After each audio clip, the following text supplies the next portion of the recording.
I'm Ava, and I'm going to be reading the Diary of Wimpy Kid book, The Getaway, but it's my first time actually reading it out loud, and I'm going to read it to page 15.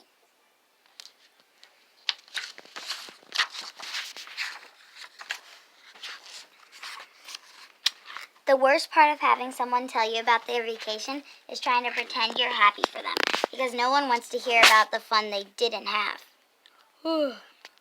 The only vacations I want to hear about are the ones when things went wrong.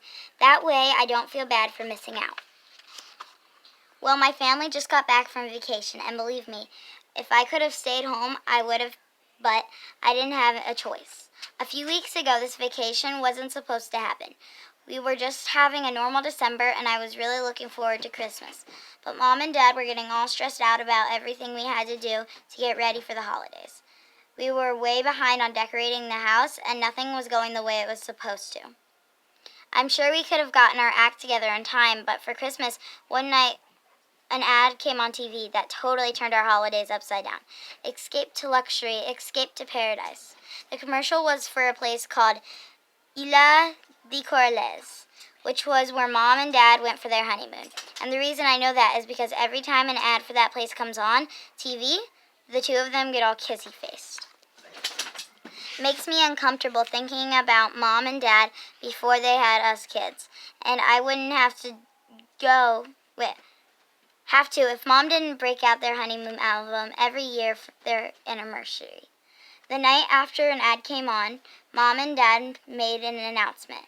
They said this year we are going to skip Christmas and all go to Isla de Corrales instead. When I asked how we were going to get our gifts to the resort, Mom said the trip was our gift. I thought that sounded like a terrible idea, and I was surprised Dad was on board with it. He usually doesn't like to spend a lot of money. I was sure this resort was going to cost a fortune, but he said he was sick of the cold weather and he wanted to escape someplace warm. Personally, I don't have a problem with cold weather. In fact, generally speaking, the worse it is outside, the happier I am. The worse it is outside, the happier I am. I figured Manny and Roderick would help me talk some sense into Mom and Dad when we put a stop to all this idea. But those guys weren't any help at all. So I had to accept that we were going to have a really normal Christmas at home. But what I really didn't like was we had to fly to this place. I'd never been on a plane before. I wasn't crazy about the idea of locking myself in a metal tube. Nobody else seemed worried, though, and the 2 weeks later, on a night when we should have been hanging up our stockings and sitting around the fire watching Christmas specials, we were packing our suitcases for this island getaway. We left the house around 8 o'clock in the morning of Christmas Eve, and Dad was pretty uptight because he wanted to leave an hour earlier. Mom said it would be ridiculous, and we'd get to the airport with plenty of time. It was only about 20 degrees outside, but Roderick was already dressed for vacation. It turned out Dad was right. We should have left earlier. Apparently, Christmas Eve is one of the busiest travel days of the year, so the roads were choked with families driving to see their relatives, and nobody seemed to be in the Christmas spirit either. Honk, honk, honk. What made things a lot worse is when it started to snow. After that, things slowed to a crawl. Mom and Dad started arguing over what time we should have left, and Dad almost missed the exit for the airport. He had to cut across 3 lanes of traffic, which didn't look easy. When we reached the airport, the main parking lot was full. That meant we had to park in the economy lot, which was pretty far away. Dad said he'd drop off the rest of us at the curb with all the luggage, and then come meet us after he parked.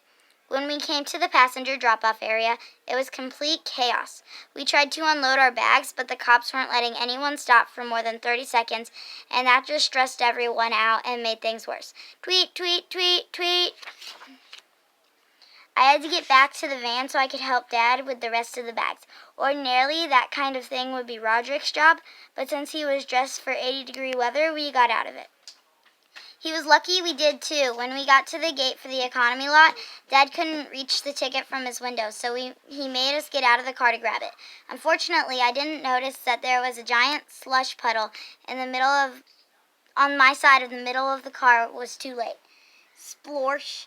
After we parked, we rolled our bags to the nearest shuttle stop, which wasn't a lot of fun. The sign said that the shuttle bus was to remain terminal, came every 10 minutes, but there was no room for us in the bus shelter, so we had to wait outside in the freezing cold. Chatter, chatter. 20 minutes went by without a bus, and Dad started getting really anxious about the time. He said we were just going to have to walk to the terminal, which was about a mile away. I would have tried to convince